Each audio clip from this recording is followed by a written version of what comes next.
izin Ibu, saya ada tugas dari CGP, ingin belajar dari Ibu bagaimana caranya terkait dengan pengambilan keputusan sebagai seorang pemimpin di sekolah atau sebagai kaitannya tugas Ibu sebagai kepala sekolah. Ya. Mohon waktunya, jika Ibu berkenan ya. Ya, silahkan, semampu saya jawab nanti. Baik, untuk yang pertama, Ibu menjadi kepala sekolah itu sejak tahun berapa ya? Saya menjadi kepala sekolah di SD Negeri Selo ini awal tahun 2018. Ya. Berarti sudah kurang lebih 5 tahun. 5 tahun, jalan 6 tahun. Jalan 6 tahun. Ya. Baik. Dari sekian rentang waktu itu tentu selama menjadi kepala sekolah ada berbagai permasalahan atau kasus gitu. Nah, dari permasalahan atau kasus tersebut bagaimana cara Ibu mengidentifikasi kasus tersebut termasuk yang dilema etika atau bujukan moral itu seperti apa? Ya. Dari tahun 2018 sampai sekarang ini banyak sekali kasus-kasus yang saya hadapi. Di antaranya ini yang dilema etika. Dilema etika ini permasalahan yang tidak berbenturan dengan hukum ya. Artinya ini benar melawan benar. Contohnya ini yang dilema etika ini ya. Tahun 2019 ada murid di sini ABK. Pada waktu itu kriteria kelulusan masih menggunakan nilai ujian nasional murni.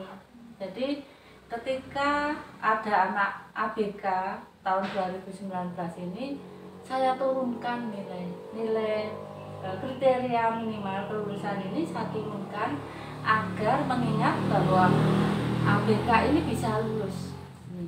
Itu ya permasalahan yang dilema etika. Kemudian yang satu lagi adalah permasalahan yang bujukan moral ya. Yang bujukan moral ini yang berbenturan dengan hukum. Jadi benar melawan salah. Nah, baru-baru ini ada murid saya kelas 4 atau 5 ya kemarin. Nah, ini anak tersebut karena rumahnya jauh dari sekolah dan ketika berangkat dia diantar oleh ibunya, sedangkan ayahnya kan bekerja menjadi sopir atau apa, pokoknya bekerja buruh. Kemudian yang mengantar ibunya.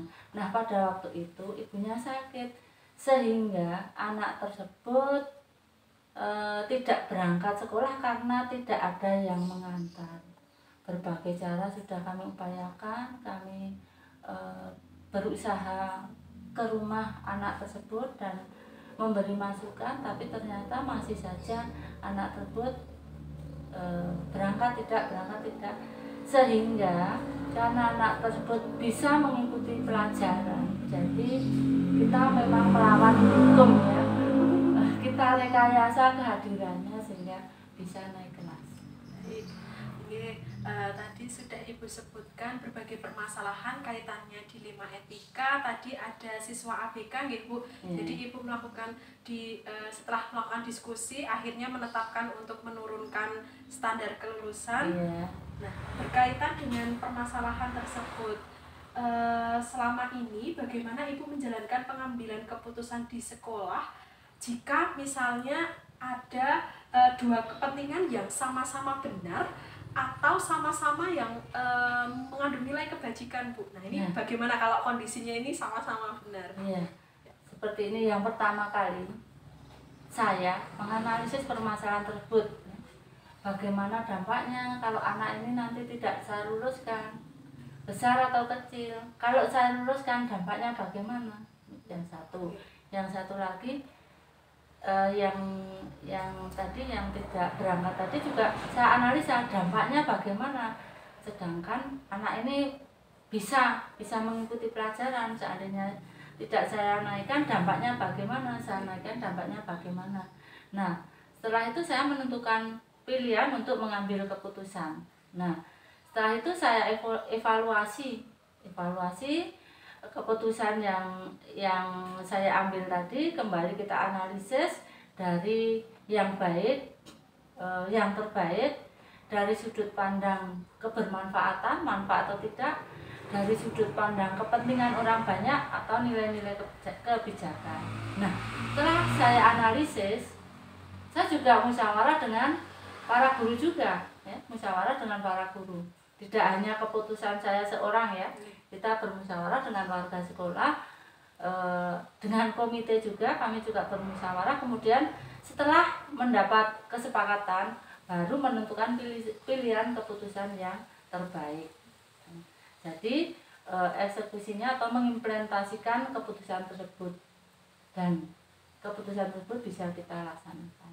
Baik, berarti dalam menetapkan keputusan itu tetap melihat dari sudut pandang kebermanfaatannya itu seperti apa, kemudian kepentingannya itu untuk orang banyak atau tidak, dan tetap adanya musyawarah gitu. Luar biasa sekali. Musyawarah itu penting. Ya. Kemudian untuk langkah-langkah atau prosedur yang biasanya Ibu lakukan dalam sebelum menetapkan, misalnya menetapkan sebuah keputusan, itu langkah-langkah yang Ibu lakukan seperti apa nih? Dalam mengambil keputusan itu yang pertama, jangan tergesa-gesa dulu mengambil keputusannya ya. Tidak boleh tergesa-gesa. Kita harus membuat analisa dulu. Dianalisa, kita pertimbangkan, kita sesuaikan bahwa keputusan itu nanti benar-benar yang terbaik. Kemudian dalam mengambil keputusan juga tidak boleh emosi, tidak boleh bertepuk sebelah tangan juga. Nanti dampaknya bagaimana? Kita harus bijaksana, kita harus dapat mengedepankan subjektivitas, jangan objektivitas ya. Kemudian menganalisis permasalahan dengan menemukan fakta-fakta, bagaimana faktanya. Jangan sampai permasalahan yang hanya bersumber dari satu sudut pandang saja. Dan yang terakhir, keputusan yang kita ambil ini berlandaskan peraturan yang ada, dan tentunya juga nilai-nilai kebajikan juga. Baik, tentunya nih tadi mengambil keputusan itu jangan tergesa-gesa tidak emosi, dan melihat dampaknya itu bagaimana. Selanjutnya Ibu, menurut Ibu dari apa yang sudah pernah Ibu lakukan, menurut Ibu hal-hal apa saja yang dianggap efektif dalam pengambilan keputusan pada kasus-kasus dilema etika? Ini yang bagaimana? Oh ya, permasalahan selama ini saya hadapi, ini tentunya tidak mudah saya selesaikan. Saya mengalami beberapa tantangan pada waktu itu, dari wali murid, dari guru, dari siswa, bahkan dari lingkungan sekitar. Banyak sekali tantangan yang kita hadapi. Nah, dalam hal itu tentunya kami juga membutuhkan pendekatan ya. Pendekatan dan diskusi dengan berbagai pihak nih, untuk mengatasi masalah yang ada. Nah, di dalam diskusi tersebut terdapat beberapa perbedaan. Akan tetapi adanya perbedaan itu justru akan menjadikan dasar pertimbangan kami dalam mengambil jalan tengah. Nah, untuk mengambil keputusan ini harus dapat kita pertimbangkan yang bermanfaat di berbagai pihak, jangan untuk kepentingan kita sendiri. Terima kasih Ibu. Selanjutnya tadi kan sudah menyampaikan tantangan-tantangan gitu. Tadi ada kepentingan, jangan sampai kepentingan pribadi seperti itu. Terus ketika diskusi ada pro, ada yang kontra. Lalu bagaimana cara Ibu menyikapi jika ada seperti itu? Misalnya di dalam suatu diskusi itu ada yang kontra seperti itu, bagaimana Ibu cara menyikapinya? Nah, dalam menyikapi untuk menyelesaikan masalah ini itu harus benar-benar kita mempertimbangkan dari berbagai jawaban-jawaban atau usulan-usulan dari berbagai pihak, dari para guru maupun dari masyarakat maupun dari lingkungan sekitar. Biasanya saya membutuhkan waktu untuk mempertimbangkan hal tersebut. Jadi tidak langsung saya memberi keputusan, itu tidak, tapi saya pertimbangkan dulu, saya pikir-pikir ini yang banyak manfaatnya, yang yang keputusan yang mana yang akan saya ambil seperti itu. Jadi tidak tergesa-gesa untuk mengambil keputusan. Ya, harus kita pertimbangkan dulu. Jadi dari segi waktu penetapan keputusan tidak terburu-buru dan ibu memerlukan waktu khusus, ibaratnya harus ada diskusi dulu. Iya, gitu. Iya benar. Ya. Baik, selanjutnya, nah dalam menghadapi ini misalnya suatu permasalahan gitu, terus kan ada proses diskusi. Kira-kira yang pernah ibu lakukan ini siapa saja yang dilibatkan dalam pengambilan keputusan tersebut? Banyak sekali ya. Banyak sekali yang saya libatkan. Yang pertama terutama para guru, kemudian rekan kepala sekolah juga, kemudian pengawas kita libatkan, kemudian komite, bahkan kalau perlu saya juga melibatkan lingkungan sekitar. Jadi secara menyeluruh ya stakeholder seperti itu, tidak hanya secara intern, tidak. Hanya sesama rekan guru seperti itu. Luar biasa sekali Ibu. Selanjutnya, menurut Ibu, apa saja faktor-faktor yang selama ini bisa membantu Ibu kaitannya dalam pengambilan keputusan? Yang selama ini saya gunakan untuk pengambilan keputusan adalah faktor kerjasama ya, faktor kolaborasi. Dalam menyelesaikan suatu permasalahan, ini perlu adanya kolaborasi atau kerjasama. Biasanya saya mengadakan rapat, ya, kemudian membuka kesempatan untuk saling berpendapat, saling memberikan pendapat, sehingga beberapa pendapat tersebut saya tampung dan menjadi pertimbangan saya untuk pengambilan keputusan. Baik, intinya adanya pentingnya kerjasama atau kolaborasi seperti itu Bu. Meskipun sebagai pemimpin tapi tidak mutlak keputusannya berasal dari pemimpin atau kepala sekolah.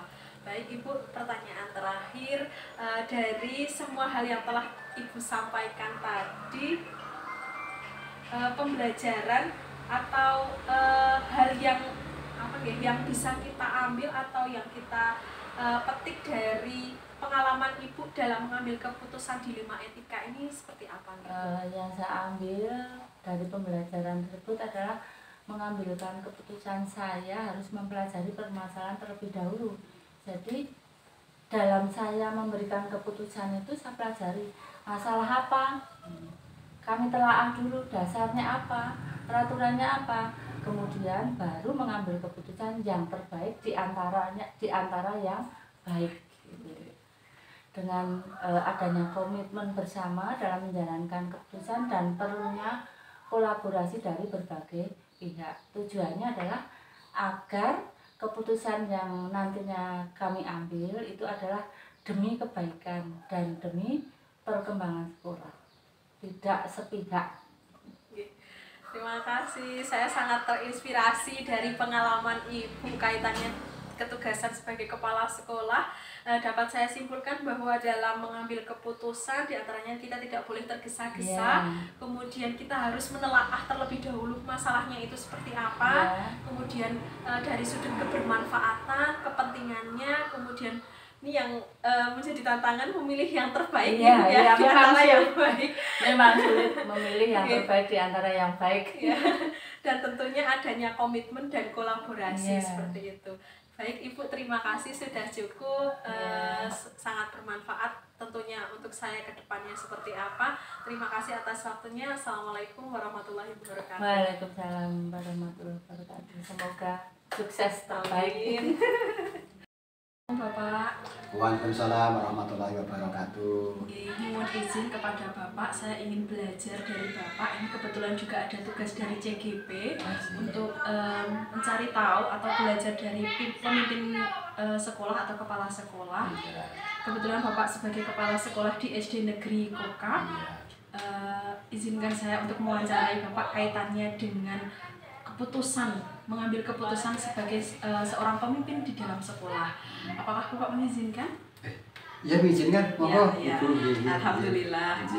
Untuk yang pertama, Bapak menjadi kepala sekolah ini sudah sejak kapan nih Pak?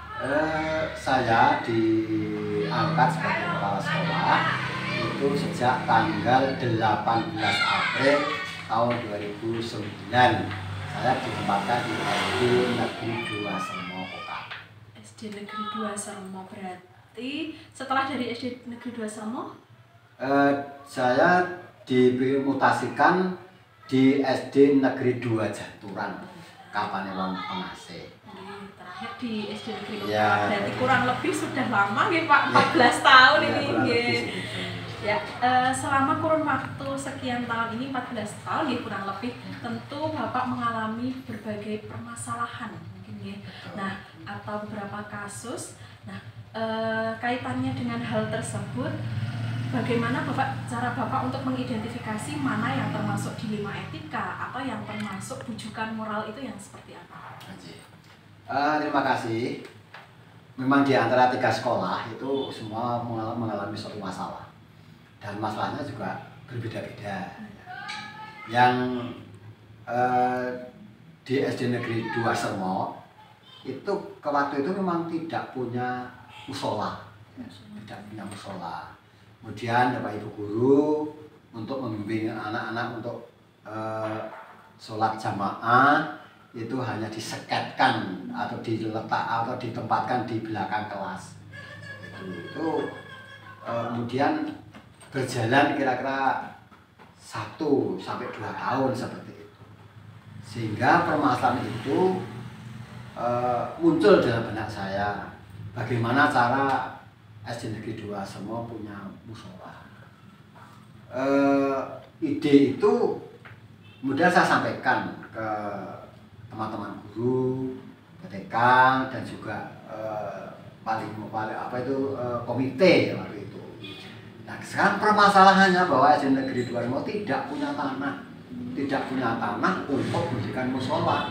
Kalau ada di situ ada gedung perpustakaan yang di tingkat itu juga bermasalah karena memang itu pertama tidak punya dana, kemudian yang kedua itu karena gedung itu sudah atas nama perpustakaan. Kalau di tingkat menjadi musola saya pikir juga bermasalah. Maka saya ketemu dengan asmane Bapak Warsidi. Kebetulan Bapak Warsidi itu kepala dukuh Padukuhan Soko yang dekat dengan SD Negeri 2 Sermo. Nah, dengan pertemuan itu saya menyampaikan beberapa masalah, terutama pada masalah bahwa SD Negeri 2 Sermo tidak punya musola. Kebetulan Pak Warsidi itu mempunyai tanah yang dekat dengan sekolah itu, bahkan itu gandeng itu ya, berdekatan gitu, berdekatan. Kemudian saya juga ada komunikasi dengan Pak Warsidi, dan kemudian Pak Warsidi mengetahui permasalahan yang terjadi di Negeri 2 Sermo. Terus kemudian saya matur, Pak Duko, panjenengan sudah punya rumah yang tingkat juga bagus. Sekarang perlu invest akhirat, Pak. Caranya bagaimana, Pak Piran?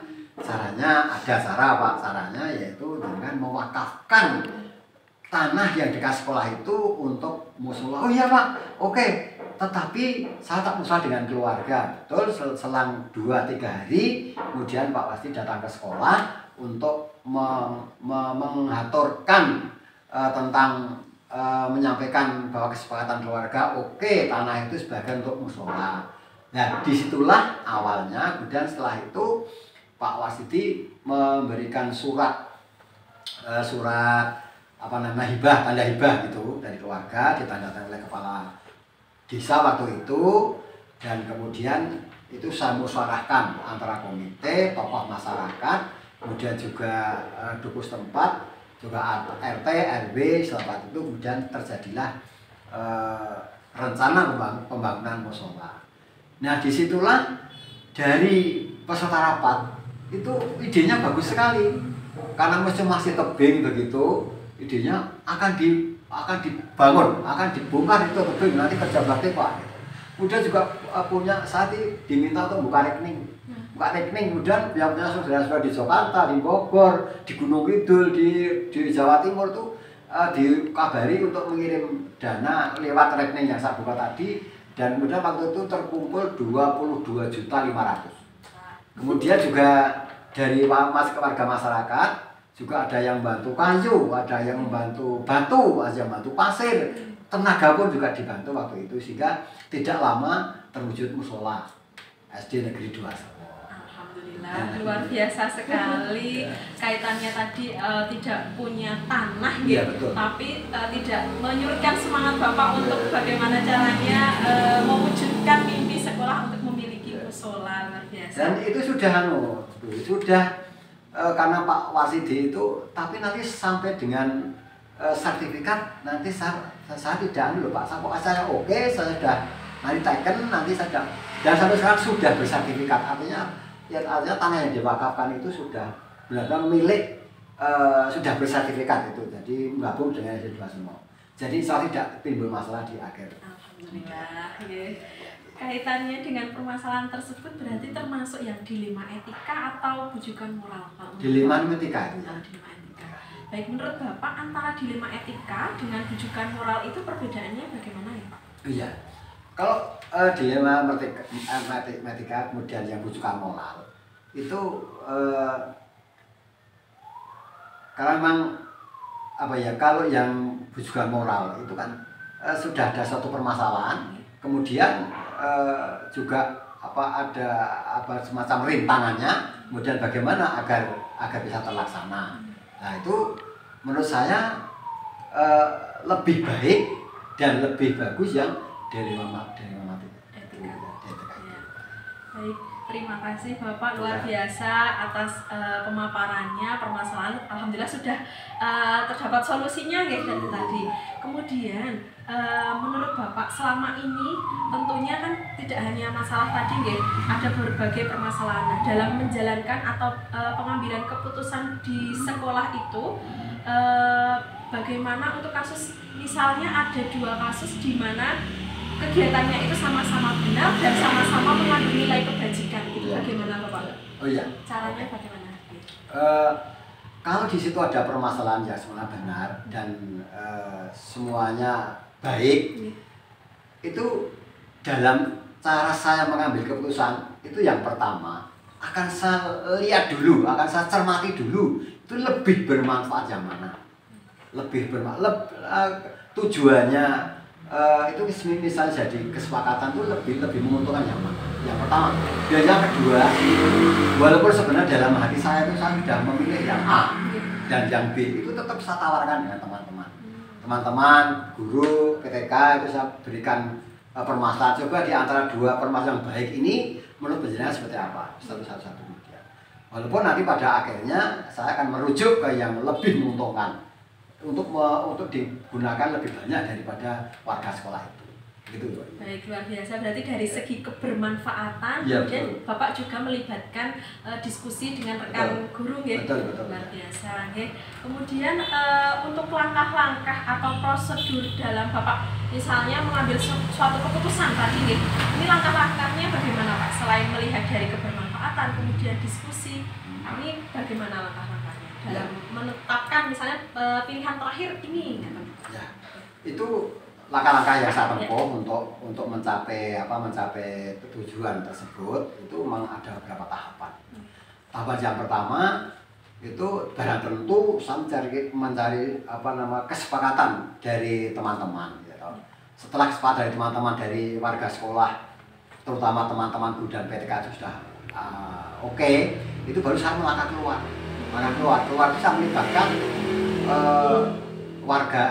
bukan warga sekolah, antara komite, juga antara tokoh-tokoh pendidikan di sekitar, sehingga di situ akan menjadi suatu kekuatan juga. Dan saya tidak kalau itu nanti dibiayai, ya bisa juga melibatkan pihak ketiga untuk menjadikan program itu bisa selesai, sehingga permasalahan bisa selesai dan membawa kemanfaatan lebih besar. Ini satu contoh saja ya. Contoh saja minimal SD Negeri Kokap. Satu di SD Negeri Kokap baru di tanggal 26 Januari tahun 2021.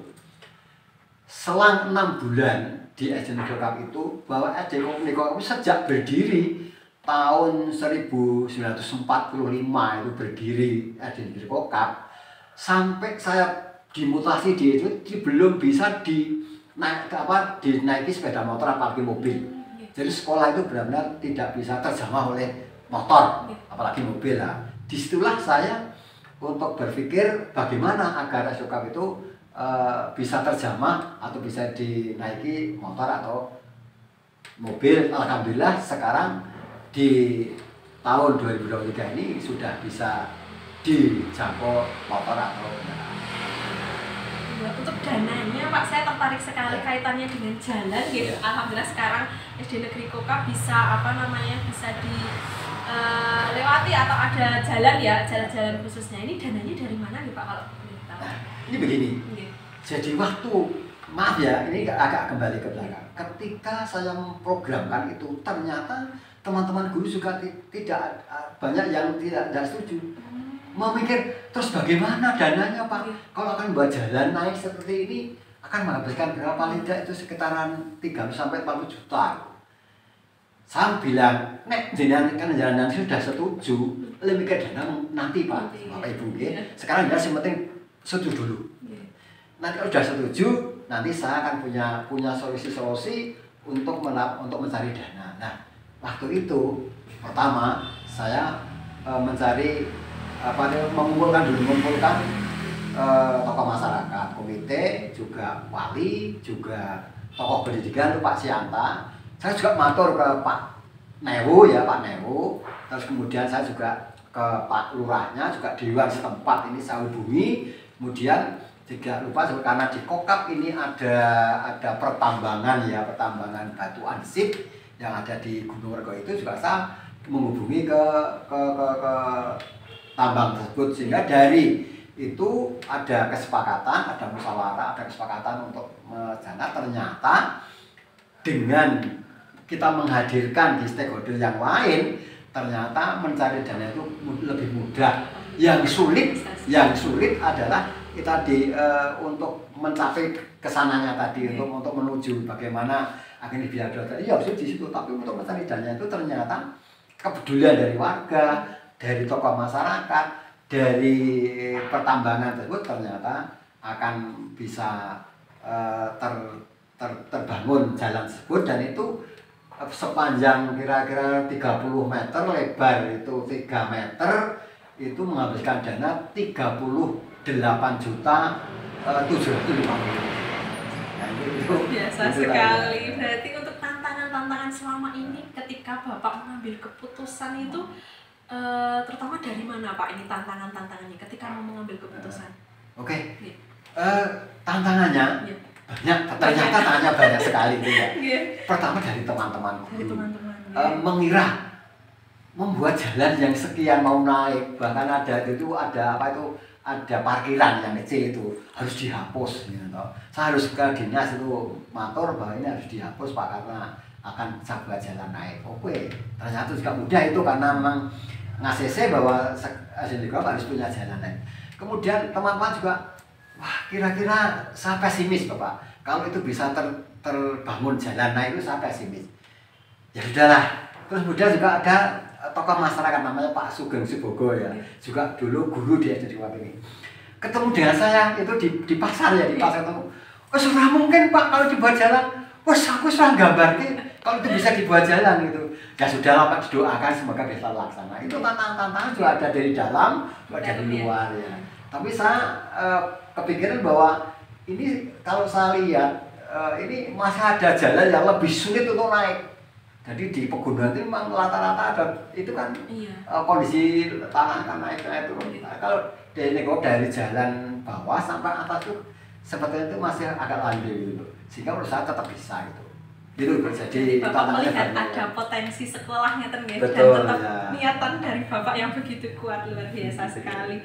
Kemudian kaitannya dengan tadi kan ada beberapa permasalahan yang sudah diungkapkan oleh Bapak. Kalau misalnya permasalahan lain, ketika dihadapkan permasalahan lain, Bapak itu langsung memutuskan suatu permasalahan secara langsung, atau Bapak memerlukan jadwal khusus untuk memecahkan permasalahan tersebut, atau misalnya didiskusikan terlebih dahulu. Oke, terima kasih ya. Ketika saya memunculkan suatu permasalahan menuju ke pemecahan masalah, itu pertama itu saya sampaikan tidak resmi dulu. dengan teman-teman tidak resmi. Bagaimana kalau ini seperti ini, bagaimana kalau seperti ini. Maksud saya biar Bapak Ibu guru PTK itu akan mikir-mikir dulu ya. Kalau kepala sekolah punya program seperti ini bagaimana kira-kira. Nah setelah itu kemudian juga saya bagaimana pendapat dengan ada yang kontra, ada yang pro dan sebagainya. Nah ketika itu kita rapat kerja guru dan karyawan itu juga sudah saya mantapkan, artinya yang tidak setuju apa alasannya, yang setuju apa alasannya. Sehingga dari sekian teman guru ada 11 ya, 11 teman saya yang di situ ada pro kontra. Itu kalau yang kontra itu saya berikan pengertian dan saya berikan kemanfaatan dan tujuan, sehingga di waktu itu juga setuju, artinya setuju bahwa itu harus pemecahan program seperti ini. Jadi akhirnya apa yang menjadi tujuan saya, niat saya untuk membuat suatu permasalahan atau memecahkan permasalahan juga terlaksana. Bagus sekali nih Pak, saya belajar dari yang tentu kalau ada suatu kesepakatan, ada permasalahan, ada yang pro, ada yang kontra, akan tetapi tadi Bapak menyisipkan intinya nilai kebermanfaatan kepada orang-orang yang kontra seperti itu, dan pada akhirnya mencapai tujuan apa yang diharapkan oleh kepala sekolah. Luar biasa. Selanjutnya menurut Bapak nih, tentunya tadi Bapak sudah menyampaikan ada beberapa pihak yang terlibat dalam pengambilan keputusan, ada rekan guru, kemudian tadi juga ada komite lingkungan sekitar. Nah menurut Bapak selain dari apa yang sudah disampaikan, ada lagi yang bisa mendukung mengambil keputusan dari Bapak? Ada. Keputusan juga tidak mutlak ya, tidak mutlak dari sekolah, guru dan kepala sekolah. Tapi kalau itu memang kemanfaatannya untuk keluar itu memang juga saya berikan pertimbangan kepada komite. Karena memang kalau itu dana dari sekolah saja tidak cukup, maka saya harus keluar. Nah, itu di Kokam juga ada, ini baru saja saya buat tentang pembuatan kantin sekolah. Jadi kantin sekolah itu memang ketika belum saya bangun itu memang hanya kondisinya tidak sehat, juga kemudian tanah dan sebagainya. Itu juga setelah saya dengan teman-teman guru itu sudah ACC bahwa ini dibuat kantin gitu. Kemudian saya juga matur pada waktu itu ketika rapat pleno parti. Ketika rapat pleno lalu saya sampaikan permasalahan-permasalahan yang sudah disepakati guru. Jadi satupun guru tidak ada yang menolak karena memang sudah jadi kesepakatan. Dan setelah saya sampaikan ke rapat komite, ternyata rapat komite juga ACC demi anaknya yang memang setiap membutuhkan, misalnya pagi, siang dan sebagainya di situ, sehingga merasa senang. Jadi anaknya terurus, anaknya baik, anaknya sehat dan sebagainya. Itu di situ akan menjadi sebuah tempat jajanan anak tapi yang sehat. Jadi tidak hanya saya putuskan dengan teman-teman, tapi saya minta pertimbangan dengan orang lain. Kalau itu memang kemanfaatan untuk orang lain. Tapi kalau kemanfaatan nanti lebih pada teman-teman, ya sudah, ketika kita sepakat dengan kepala sekolah, guru, PTK, ya sudah, itu sudah cukup. Baik, berarti dilihat dari bagaimana permasalahannya itu intern atau bisa melibatkan eksternal gitu. Selanjutnya, menurut Bapak, apa saja faktor-faktor yang mendukung keberhasilan dalam mengambil keputusan? Jadi faktornya apa saja? Begini, jadi ketika misalnya memang ada pro kontra hal yang wajar, dan memang setiap orang punya ide, dan ide itu memang juga ide mendukung dan mungkin ide yang tidak mendukung dengan alasan mereka. Nah, ketika setelah terjadi kemunculan ide, kemudian juga saya seorang kepala sekolah saya harus mampu untuk mengkoordinasikan yang terbaik untuk kemanfaatan program tersebut, sehingga bagaimanapun dengan tidak mengesampingkan teman dan juga tidak menyinggung teman, maka program harus terlaksana. Nah, disitulah letak saya sebagai kepala sekolah untuk bisa menetapkan keputusan itu sebagai keputusan yang harus dilaksanakan. Begitu ya. Intinya komunikasi, koordinasi ini betul. Ya. Ya, ini terakhir Bapak, dari semua yang telah Bapak sampaikan, menurut Bapak pembelajaran apa yang dapat kita petik dari pengalaman Bapak dalam mengambil keputusan di Lima Etika? Ya. Ini pengalaman saya karena memang 3 sekolah ini saya alami, ternyata memang di masing-masing sekolah ada permasalahan. Tetapi permasalahan itu muncul ketika ada kepedulian. Kalau tidak ada kepedulian itu ya jalan saja, ya sudah tentram jalan itu. Tapi kalau di situ ada kepedulian itu muncul suatu masalah. Nah, satu masalah itulah yang harus kita pecahkan bersama. Nah, kemudian tadi hikmah yang diambil. Hikmah diambil terus terang itu akan satu bisa memberikan pembelajaran baik kepada guru maupun PTK atau bahkan kepada warga sekolah yang lain seperti